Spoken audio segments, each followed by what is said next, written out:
ഇലാഹിന്റെയും ഇബാദത്തിന്റെയും ദീനിന്റെയും റബ്ബിന്റെ ഒക്കെ അർത്ഥം നൂറ്റാണ്ടുകളോളം മുസ്ലിം ഉമ്മത്ത് ആ വിഷയത്തിൽ ജഹാലത്തിലായിരുന്നു. അതുകൊണ്ട് അവർക്ക് ശരിയായ ലാ ഇലാഹ ഇല്ലല്ലാഹ് കിട്ടിയിട്ടില്ല എന്നൊക്കെ വാദിച്ചുകൊണ്ട് അദ്ദേഹം രംഗത്ത് വന്നു. അതിന്റെ ഉപോത്ബലകം എന്നോണമാണ് യഥാർത്ഥത്തിൽ സയ്യിദ് ഖുത്ബ് പറഞ്ഞിട്ടുള്ളത്. സയ്യിദ് ഖുത്ബിന് കിട്ടിയത് പുതിയ ആശയമായിരുന്നില്ല. ജാഹിലിയത്തി സിദ്ധാന്തം, ജനങ്ങളെ തക്ഫീർ നടത്തുന്ന സിദ്ധാന്തം, അത് യഥാർത്ഥത്തിൽ ആ ഹാക്കിമിയത്തിന്റെ ജാഹിലിയത്തിന്റെ സിദ്ധാന്തം മൗദൂദിയിൽ നിന്നാണ് കിട്ടിയത്. അല്ലാതെ വെറും ഹിദായത്ത് കിട്ടിയ കാര്യമല്ല പറഞ്ഞിട്ടുള്ളത്. അത് കൃത്യമാണ്. വഅഖദ അൻഹു ഫിക്റത്തൽ ഹാക്കിമിയ്യത്തി വൽ ജാഹിലിയ്യ, ജാഹിലിയത്തിന്റെയും ഹാക്കിമിയത്തിന്റെയും ആ പുതിയ ചിന്താധാര ഖുർആനും സുന്നത്തൊന്നും കിട്ടി എന്നല്ല പറഞ്ഞത്, സലഫുകളിൽ നിന്ന് കിട്ടി എന്നല്ല പറഞ്ഞത്, അഹ്ലുസ് സുന്നത്തി വൽ ജമാഅത്തിന്റെ ആളുകളിൽ നിന്ന് കിട്ടി എന്നല്ല പറഞ്ഞത്, മൗദൂദി പഠിപ്പിച്ചു കൊടുത്തു എന്നാണ് പറഞ്ഞത്. ആ ജാഹിലിയത്തിന്റെ സിദ്ധാന്തം യഥാർത്ഥത്തിൽ സയ്യിദ് ഖുത്ബ് ളിലാൽ ഖുർആൻ അടക്കമുള്ള ഗ്രന്ഥങ്ങളിൽ വിശദീകരിച്ചു. അദ്ദേഹം പറഞ്ഞ എന്താണ്? അന്നൽ ബശരിയ്യ ആദത് ഇലൽ ജാഹിലിയ്യ വർതദ്ദത് അൻ ലാ ഇലാഹ ഇല്ലല്ലാഹ് ഫഅഅതത് ലിഹാഉലാഇൽ ഇബാദ് ഖസായിസൽ ഉലൂഹിയ്യ. ജനങ്ങൾ ജാഹിലിയത്തിലേക്ക് പോയിരിക്കുന്നു. മൗദൂദി പറഞ്ഞതുപോലെ ജാഹിലിയ കാലഘട്ടത്തിൽ ആളുകൾക്ക് അറിയുന്നത് മാത്രമേ ഇപ്പൊ ഇലാഹിനെ കുറിച്ചും ദീനിനെ കുറിച്ചും മുസ്ലിം ഉമ്മത്തിന് അറിയുള്ളൂ, എനിക്ക് മാത്രമാണ് ഇത് മനസ്സിലായത് എന്ന വിവരക്കേട് മൗദൂദി പറഞ്ഞത് അവിടെ നിന്നാണ്. അതുകൊണ്ട് തന്നെ ഭൂമിയിലെ രാജാക്കന്മാർക്ക് അവർ മുസ്ലിങ്ങളാകട്ടെ അല്ലാത്തവരാകട്ടെ ഉലൂഹിയത്ത് കൽപ്പിച്ചു കൊടുക്കുന്നുണ്ട് എന്നാണ് ഇവരൊക്കെ വാദിച്ചിട്ടുള്ളത്.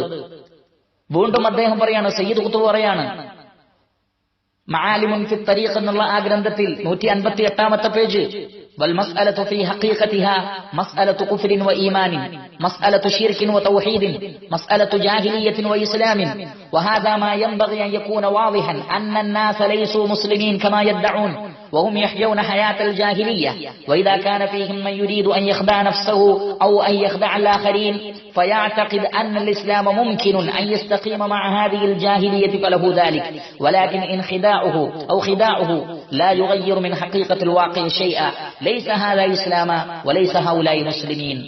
അദ്ദേഹം പറയാണ്, ജനങ്ങൾ ജാഹിലിയത്തിലാണ്. ലാ ഇലാഹ ഇല്ലല്ലാഹയുടെ അർത്ഥം അവർക്കറിയില്ല. ലാ ഇലാഹ ഇല്ലല്ലാഹ് എന്ന് പറഞ്ഞാൽ ലാ ഹാക്കിമ ഇല്ലല്ലാഹ് എന്നാണ്. അതുകൊണ്ട് ഭൂമിയിൽ അള്ളാഹുവിന്റെ ഭരണം സ്ഥാപിക്കലാണ് പ്രധാനം. ഇതാണ് അവർ വാദിച്ചിട്ടുള്ളത്.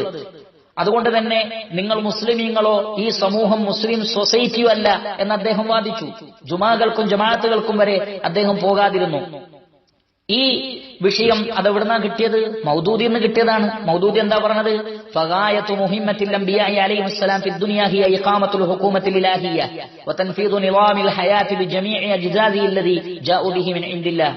സകല അംബിയാക്കളും വന്നത് ഹുകൂമത്തെ ഇലാഹി സ്ഥാപിക്കാൻ വേണ്ടിയാണ്, ഇഖാമത്തുദ്ദീനാണ്, ഭരണം സ്ഥാപിക്കാനാണ്. ഭരണം സ്ഥാപിച്ചിട്ടില്ലെങ്കിൽ അത്തരം സ്ഥലങ്ങളിൽ മതം വെറും ജലരേഖയാണ്, തറയില്ലാത്ത വീട് പോലെയാണ് എന്നൊക്കെ പറഞ്ഞു വെച്ച അതേ ആശയമാണ്, അതിൽ നിന്ന് വ്യതിചലിക്കാതെയാണ് സയ്യിദ് ഖുത്ബും സംസാരിച്ചിട്ടുള്ളത്. ഇതിനൊക്കെ ബീജാഭാവം നൽകിയത് യഥാർത്ഥത്തിൽ മൗദൂദിയാണ്. അതുകൊണ്ടാണ് മൗദൂദിയിൽ നിന്നാണ് ഹാക്കിമിയത്തിന്റെയും ജാഹിലിയത്തിന്റെയും ആശയം കിട്ടിയത് എന്നാ പറഞ്ഞത്, ഹിദായത്ത് കിട്ടിയെന്നല്ല. അതുകൊണ്ട് അബ്ദുറഹ്മാൻ അബ്ദുൽ ഖാലിഖ് അല്ല, അതേപോലുള്ള ആര് പറഞ്ഞാലും പ്രാമാണികമായി പണ്ഡിതന്മാർ പറഞ്ഞിട്ടുണ്ട്. ഇഖ്വാനുൽ മുസ്ലിമിന്റെ വക്താവായ യൂസുഫുൽ ഖർളാവി പറഞ്ഞതാണ് ഞാൻ ഇവിടെ രേഖപ്പെടുത്തിയിട്ടുള്ളത്. എന്ന് മാത്രമല്ല, ഇവിടെ യൂസുഫുൽ ഖർളാവി പറയുന്ന ഈ വാചകം നിങ്ങൾ യൂസുഫുൽ ഖർളാവിയെ ഖണ്ഡിക്കുമോ? മുഹമ്മദ് അമാനി മൗലവിയുടെ തഫ്സീറും അതേപോലെ തന്നെ നാസറുദ്ദീൻ അൽബാനിയുടെ വാക്കുകളും ഒക്കെ വെച്ചുകൊണ്ട് അതിന്റെ യാഥാർത്ഥ്യം ഞാൻ നേരത്തെ വിശദീകരിച്ചു. ശരി, പോകട്ടെ. ഇവരുടെ വാചകങ്ങൾ വെച്ചുകൊണ്ട് യൂസുഫുൽ ഖർളാവിയെ ഖണ്ഡിക്കാൻ കെൽപ്പുണ്ടോ ഈ ജമാഅത്ത് മെമ്പർ അല്ലാത്ത സാധാരണക്കാരന്? എന്താണ് യൂസുഫുൽ ഖർളാവി പറഞ്ഞത്? അദ്ദേഹത്തിന്റെ ഔലയ്യാത്തുൽ ഹറക്കത്തുൽ ഇസ്ലാമിയ്യ എന്ന ആ ഒരു ലേഖനത്തിൽ, അതല്ലെങ്കിൽ അദ്ദേഹത്തിന്റെ സംസാരത്തിൽ അദ്ദേഹം പറഞ്ഞിട്ടുള്ള വിഷയം ഇങ്ങനെയാണ്: ഫീ ഹാദിഹിൽ മർഹല ളഹറത് കുതുബു അൽ ഉസ്താദ് സയ്യിദ് ഖുത്ബ് അല്ലതി തുമസ്സിലു അൽ മർഹലത അൽ അഖീറ മിൻ തഫ്കീരിഹി വല്ലതി തൻളഹു ബിതക്ഫീരിൽ മുജ്തമഅ. സയ്യിദ് ഖുത്ബിന്റെ ചിന്താധാരകളുടെ ഏറ്റവും ലേറ്റസ്റ്റ് എഡിഷൻ, ആ ലേറ്റസ്റ്റ് എഡിഷനുകൾ കാണാൻ പറ്റാതെ പോയ ആളുകൾ ഒരുപക്ഷെ അദ്ദേഹത്തിന്റെ ഏതെങ്കിലും നല്ല വാക്കുകൾ, ഇസ്ലാമിനോട് യോജിക്കുന്ന വാക്കുകൾ കണ്ടപ്പോ അവർ ആകർഷിക്കപ്പെട്ടിട്ടാണ്. പക്ഷേ യൂസുഫുൽ ഖർളാവി പറയുന്ന വാചകം ശ്രദ്ധിക്കൂ: വല്ലതി തൻളഹു ബിതക്ഫീരിൽ മുജ്തമഅ. മുസ്ലിം ഉമ്മത്തിനെ കാഫിറുകളാക്കുന്ന, വിഷം ചീറ്റുന്ന വിഷയങ്ങളാണ് അദ്ദേഹത്തിന്റെ ഗ്രന്ഥങ്ങളിൽ പിന്നീട് നിറഞ്ഞു നിന്നത്. എന്തേ നിങ്ങൾക്ക് ഗണ്ഡിക്കുമോ? മുഹമ്മദ് അമാനി മൗലവി അദ്ദേഹത്തെ കുറിച്ച് നല്ലത് പറഞ്ഞിട്ടുണ്ട്, അതുകൊണ്ട് കർലാവി പറഞ്ഞത് സ്വീകരിക്കാൻ പറ്റൂല എന്ന് പറയുമോ? വീണ്ടും യൂസുഫുൽ ഖർദാവി തന്നെ പറയട്ടെ, സിർറു വുജൂദി തക്ഫീരി വത്തക്ഫീരിയീൻ ഫീ ഹാദിഹിൽ അയ്യാം സയ്യിദു ഖുതുബ്. ഇന്നത്തെ കാലഘട്ടത്തിൽ തക്ഫീറിന്റെ തക്ഫീരീങ്ങളുടെ വുജൂദിന്റെ രഹസ്യമായി നിലകൊള്ളുന്ന വ്യക്തി സയ്യിദ് ഖുതുബാണ് എന്നും അദ്ദേഹം പറഞ്ഞിട്ടുണ്ട്. അപ്പൊ യൂസുഫുൽ ഖർദാവി വരെ തക്ഫീറിന്റെ ആളാണ് പറഞ്ഞ ആളെ മുജദ്ദിദായി സത്യം മനസ്സിലാക്കിയതിനു ശേഷവും എണ്ണി നടക്കുന്ന നിങ്ങൾ അറിയാതെ പറഞ്ഞത് പോട്ടെ, അറിഞ്ഞതിന് ശേഷം നിങ്ങൾ അത് തിരുത്തുമോ? നിങ്ങൾ തിരുത്താൻ തയ്യാറുണ്ടോ? ഈ മുസ്ലിം ഉമ്മത്തിനെ ജാഹിലി സമൂഹമായി വിശേഷിപ്പിച്ച ഈ തക്ഫീറിന്റെ ആശയം ലാ ഇലാഹ ഇല്ലല്ലാഹ് ലാ ഹാക്കിമ ഇല്ലല്ലാഹ് എന്നും ഉലൂഹിയത്തിന്റെ അടിസ്ഥാനം സുൽത്തയാണ് ഹാക്കിമിയത്താണ് എന്നുമുള്ള ഈ പുത്തൻവാദം അത് മൗദൂദിയാണ് കൊടുത്തത് എന്ന് ആര് പറയുന്നു? യൂസുഫുൽ ഖർദാവി പറയുന്നു. അപ്പൊ അതിനെ നിസ്സാരവൽക്കരിക്കാൻ ശ്രമിച്ചിട്ടൊരു കാര്യവുമില്ല, തെളിഞ്ഞ രേഖകൾ ഇവിടെ നിലനിൽക്കുന്നുണ്ട് എന്നാണ് പറയാനുള്ളത്. അതുകൊണ്ടാണ് ഞാൻ വളരെ കൃത്യമായി ഉദ്ധരിച്ചു അദ്ദേഹത്തിന്റെ സ്വാധീനമുണ്ടായിട്ടുള്ള ഇഖ്വാനുൽ മുസ്ലിമൂന്റെ ആളുകൾ പറഞ്ഞ വാചകം എന്താണ്. ആദ്യം പറഞ്ഞു ആ പുസ്തകം ഏതാന്ന് പറഞ്ഞിട്ടില്ല, എന്നാൽ പറയുന്ന കൂട്ടത്തിൽ പുസ്തകത്തിന്റെ പേര് പറഞ്ഞു പോയപ്പോ ആ പുസ്തകം പറഞ്ഞിട്ടുണ്ട്, ആളെ പറഞ്ഞിട്ടില്ല, അവരാരാണ് എന്നാണ്. ഇഖ്വാനികളാണ്, സയ്യിദ് ഖുതുബിന്റെ സ്റ്റുഡന്റുകളാണ്. അവരാണ് പറഞ്ഞിട്ടുള്ളത്. അലിയുൽ ഇഷ്മാവി എന്ന് പറയുന്ന ഇഖ്വാനിന്റെ വ്യക്തി, അദ്ദേഹം താരീഖു സിർരി ലി ജമാഅത്തിൽ ഇഖ്വാനിൽ മുസ്ലിമീൻ, ആ പുസ്തകത്തിൽ 159 പേജ്. ഇനി അഡ്രസ് പറഞ്ഞിട്ടില്ല എന്ന് പറഞ്ഞുകൊണ്ട് കോലാഹലമുണ്ടാക്കണ്ട എന്നതുകൊണ്ടാണ് ഇങ്ങനെ പറഞ്ഞിട്ടുള്ളത്. ആളുടെ പേര് പറഞ്ഞു, പുസ്തകത്തിന്റെ പേര് പറഞ്ഞു, പേജ് നമ്പർ പറഞ്ഞു.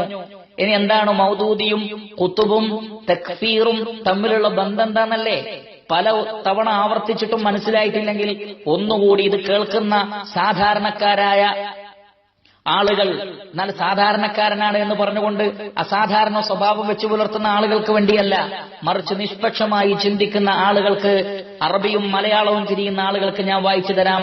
അദ്ദേഹം പറയുകയാണ്, വസലത്നാ റിസാലത്തുൻ മിൻ സയ്യിദി ഖുതുബിൻ വഹുവ ഫീ സിജ്നിഹി ഫീ 10 സഫഹാത്തിൻ മക്തൂബത്തുൻ ബിഖത്തിൽ യദി ഫിൽ അഖീദതി യൗസാനാ ബിവുജൂബി തസ്ഹീഹിൽ ഇഅ്തിഖാദി അവ്വല വബിദിറാസതി കുതുബിൻ മുഅയ്യന മിൻഹാ കുതുബുൻ ലിൽ മൗദൂദി വഖാസ്സ അൽ-മുസ്തലഹാത്തുൽ അർബഅ. സയ്യിദ് ഖുതുബ് ജയിലിൽ വെച്ച് ഞങ്ങൾക്ക് കത്തെഴുതി അഖീദ ശരിയാക്കണം, കാരണം അഖീദ ശരിയായിട്ടില്ല. അഖീദ ശരിയാ എന്ത് പഠിക്കണം? മുഹമ്മദ് ബിൻ അബ്ദുൽ വഹാബിന്റെ കിതാബ് പഠിക്കണമെന്നാ, ഷെയ്ഖുൽ ഇസ്ലാം ഇബ്നു തൈമിയ്യയുടെ കിതാബ് പഠിക്കണമെന്നാ പറഞ്ഞത്? അല്ല, മൗദൂദിയുടെ ഗ്രന്ഥങ്ങൾ, പ്രത്യേകിച്ചും അതിൽ തന്നെ മുസ്തലഹാത്തുൽ അർബഅ 4 സാങ്കേതിക പദങ്ങൾ എന്നുള്ള പുസ്തകം പ്രത്യേകം വായിച്ചാലേ അഖീദ ശരിയാവുന്നതാണ്. എന്നിട്ട് ആ പഠിച്ച അഖീദ എവിടെയാണ് അവരെത്തിച്ചത് അതും പറയുന്നുണ്ട്. എന്തേത് ജനങ്ങളിൽ നിന്ന് മറച്ചു വെച്ചിട്ട് കാര്യമല്ല, ഞാൻ അറബിയും മലയാളവും പറയുന്നുണ്ട്, ഇത് രണ്ടും തിരിയുന്ന ആളുകൾക്ക് മനസ്സിലാകും. അതുകൊണ്ട് കണ്ണടച്ചിരുട്ടാക്കിയിട്ടോ ഉറക്കം നടിച്ചിട്ടോ കാര്യമില്ല. ഉറക്കം നടിക്കുന്നവരെയും കണ്ണടച്ചിരുട്ടാണെന്ന് പറയുന്നവരെയും നമുക്ക് ചിലപ്പം നല്ലതിലേക്ക് എത്തിക്കാൻ പറ്റിയെന്ന് വരില്ല. പക്ഷെ ഇത് കേൾക്കുന്ന നിഷ്പക്ഷന്മാരായ ആളുകൾക്ക് മനസ്സിലാവും. എന്താ പറഞ്ഞത്?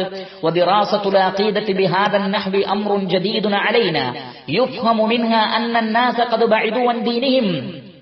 ഈ നിലക്ക് ഞങ്ങൾ അഖീദ പഠിച്ചപ്പോൾ ഞങ്ങൾക്ക് മനസ്സിലായത്, അഥവാ കുത്തുബ് ഞങ്ങളെ നിർദ്ദേശിച്ചതനുസരിച്ച് മൗദൂദിന്റെ പുസ്തകങ്ങളൊക്കെ വായിച്ച് അഖീദ പഠിച്ചപ്പോൾ ഞങ്ങൾക്ക് മനസ്സിലായത് ജനങ്ങൾ ദീനിൽ നിന്ന് ജാഹിലിയത്തിലേക്ക് പോയിരിക്കുന്നു. അന്നഹും ഫിഅലൻ ലൈസൂ ബിമുസ്ലിമീൻ, മുസ്ലിമീങ്ങളല്ല ഇവർ എന്ന് മനസ്സിലായി.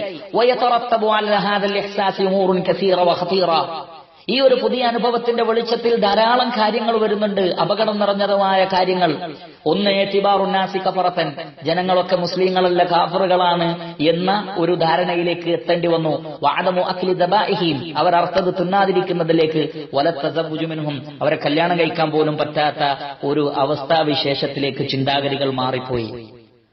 അപ്പൊ ഒരു കേവല ഹിദായത്ത് നൽകിയ വിഷയ മൗദൂദി ഇസ്ലാമിലേക്ക് അദ്ദേഹത്തിന് ഹിദായത്ത് നൽകിയ വിഷയമാണോ? അതല്ല പറഞ്ഞിട്ടുള്ളത്. അഖീദ അങ്ങോട്ട് ശരിയായി, ഇലാഹിനെ കുറിച്ചും ഒക്കെ മൗദൂദി പറഞ്ഞില്ല. ഒരുപാട് കാലം ലോകം മുഴുവൻ ജഹാലത്തിലായിരുന്നു. ആ ജഹാലത്ത് ഞാനാണ് നീക്കുന്നതെന്ന് പറഞ്ഞുകൊണ്ട് അദ്ദേഹം തന്റെ പുത്തൻ വാദങ്ങൾ അവതരിപ്പിച്ചപ്പോ ഉണ്ടായിട്ടുള്ള ഈ ഹാക്കിമിയത്തിന്റെ, ജാഹിലിയത്തിന്റെ, തക്ഫീറിന്റെ പുതിയ ചിന്താഗതികൾ. പക്ഷേ മൗദൂദിയെ കടത്തി വെട്ടിയിട്ടുണ്ട് സയ്യിദ് കുത്തുബ് എന്നത് യാഥാർത്ഥ്യമാണ്. അതിവിടെ ആരും നിഷേധിക്കുന്നില്ല. പക്ഷേ അതിന്റെയൊക്കെ ഒരു സോഴ്സ്, ഒരു മസ്ദർ, അതിന് തുടക്കം കുറിച്ചിട്ടുള്ള വ്യക്തി മൗദൂദിയാണെന്ന് പഠിച്ച സകല സലഫി പണ്ഡിതന്മാരും കൃത്യമായി വിശദീകരിച്ചിട്ടുണ്ട്. അതുകൊണ്ട് ഇത്തരം വിഷയത്തിലുള്ള തട്ടിപ്പുകൾ ഒഴിവാക്കാനും, വിഷയങ്ങൾ വിശദീകരിച്ചിട്ടില്ല, ചോദ്യത്തിന് മറുപടി പറഞ്ഞിട്ടില്ല എന്ന് പറഞ്ഞുകൊണ്ട് രക്ഷപ്പെടാൻ കഴിയാത്ത വിധം വളരെ വ്യക്തമാണ് വിഷയങ്ങൾ എന്ന് നമുക്ക് മനസ്സിലാക്കാൻ സാധിക്കുന്ന കാര്യമാണ്. അതുകൊണ്ട് തന്നെ ജമാഅത്ത്, അതേപോലെ തന്നെ സയ്യിദ് ഖുത്ബ്, മൗദൂദി, ഇവർ പൂർവ്വ ഖവാരിജികളുമായി എങ്ങനെ ബന്ധപ്പെട്ടു നിൽക്കുന്നു എന്നതിന് ഞാൻ പറഞ്ഞ മറുപടി വളരെ വ്യക്തമാണ്. ജമാഅത്തുകാരായ ആളുകളെയോ ഇഖ്വാനികളായ ആളുകളെയോ അവർ ഖവാരിജികളാണ്, ഖവാരിജികളുടെ മുഴുവൻ ആദർശവും വെച്ചു പുലർത്തിക്കൊണ്ടിരിക്കുന്ന ആളുകളാണ് എന്ന് വിശദീകരിക്കലല്ല നമ്മുടെ ലക്ഷ്യം. എന്നാൽ ഇതിന് ജമാഅത്തെ ഇസ്ലാമിക്ക് രൂപം നൽകിയ, ജമാഅത്ത്, ഞാൻ പ്രത്യേകം പറഞ്ഞു, ജമാഅത്ത് മെമ്പർ പോലുമല്ലാത്ത ഇത്തരം വ്യക്തികളല്ലല്ലോ ജമാഅത്തെ ഇസ്ലാമിയെ കുറിച്ച് സംസാരിക്കേണ്ടത്. ഞാൻ സയ്യിദ് അബുൽ-ആല മൗദൂദി സ്ഥാപിച്ച ജമാഅത്തെ ഇസ്ലാമിയെ കുറിച്ചാണ് ഞാൻ സംസാരിക്കുന്നത്. എന്നാൽ ഇന്നുള്ള ആളുകൾക്ക് ജമാഅത്തെ ഇസ്ലാമി എന്ന് പറഞ്ഞാൽ ഒരുപക്ഷെ മീഡിയ വണ്ണും മാധ്യമം പേപ്പറും പ്രബോധനവും MIT മൂസയും ഗസൽ രാവുകളും ഇങ്ങനെയുള്ള ചില വിഷയങ്ങളൊക്കെയുമായി ചുറ്റിപ്പറ്റി, അതേപോലെ തന്നെ സോളിഡാരിറ്റി, വെൽഫെയർ പാർട്ടി, ജനാധിപത്യം, മതേതരത്വം, ഇതിനെക്കുറിച്ചൊക്കെ വാദോരാതെ സംസാരിക്കുകയും വോട്ട് നൽകുകയും തെരഞ്ഞെടുപ്പിൽ പങ്കെടുക്കുകയും സ്ഥാനാർത്ഥികൾ നിർത്തുകയൊക്കെ ചെയ്യുന്ന ഒരു സാമൂഹ്യമായ രംഗത്ത് ഇടപെട്ട് പ്രവർത്തിക്കുന്ന ഒരു പ്രസ്ഥാനമായിട്ടേ ആധുനികരായ ആളുകൾക്ക് ജമാഅത്തെ ഇസ്ലാമിയെ മനസ്സിലായിട്ടുണ്ടാവുള്ളൂ. അത്തരം ജമാഅത്തുകാരെ കുറിച്ചോ ആ ഒരു ജമാഅത്തെ ഇസ്ലാമിയെ കുറിച്ചോ അല്ല എന്റെ സംസാരം. സയ്യിദ് അബുൽ-ആല മൗദൂദി സ്ഥാപിച്ച ജമാഅത്തെ ഇസ്ലാമി സയ്യിദ് അബുൽ-ആല മൗദൂദിയുടെ ആശയങ്ങളാണല്ലോ ഉൾക്കൊള്ളുന്നത്. സയ്യിദ് അബുൽ-ആല മൗദൂദിയുടെ ആശയങ്ങൾ അദ്ദേഹം ഇലാഹിനും റബ്ബിനും ദീനിനും ഇബാദത്തിനും നാളിതുവരെ പണ്ഡിതന്മാർ നൽകാത്ത അർത്ഥം നൽകിയിട്ടുണ്ട്. അത് അദ്ദേഹവും സമ്മതിച്ചതാണ്. ഒരുപാട് നൂറ്റാണ്ടുകളോളം മുസ്ലിം ഉമ്മത്ത് കൈകാര്യം ചെയ്തിട്ടില്ല, അവർ ജാഹിലിയത്തിലായിരുന്നു എന്ന് അദ്ദേഹം പറഞ്ഞിട്ടുണ്ട്. ആ ജാഹിലിയത്തും ഹാക്കിമിയത്തും ലാ ഇലാഹ ഇല്ലല്ലാഹ് നൽകിയ പുതിയ വ്യാഖ്യാനങ്ങളും അത് മാനവ സമൂഹത്തെ തക്ഫീറിലേക്ക് നയിക്കുന്നതാണ് എന്ന് ആ ഗ്രന്ഥം പഠിച്ച് മനസ്സിലാക്കിയ ആളുകൾ പറഞ്ഞിട്ടുണ്ട്. അവരുടെ കൂടെ സഹയാത്രികരായി നടന്നിട്ടുള്ള പണ്ഡിതന്മാരും വ്യക്തമാക്കിയിട്ടുണ്ട്. ഇതൊക്കെ ഉണ്ടായിരിക്കെ അഹ്ലുസുന്നത്തി വൽ ജമാഅത്തിന്റെ ഇന്ന് ജീവിച്ചിരിക്കുന്ന സലഫി പണ്ഡിതന്മാരും ഈ കാര്യങ്ങൾ ഭംഗിയായി വിശദീകരിച്ചിരിക്കെ അതിനെയൊക്കെ നിഷേധിച്ചുകൊണ്ട് ചില വാചോടാപങ്ങളിലൂടെ രക്ഷപ്പെടാമെന്ന് ജമാഅത്ത് മെമ്പറല്ലാത്ത ഒരു സാധാരണക്കാരനും വിചാരിക്കേണ്ടതില്ല എന്ന് മാത്രമാണ് ആ വിഷയത്തെ സംബന്ധിച്ചും ഇവിടെ പറയാനുള്ളത്.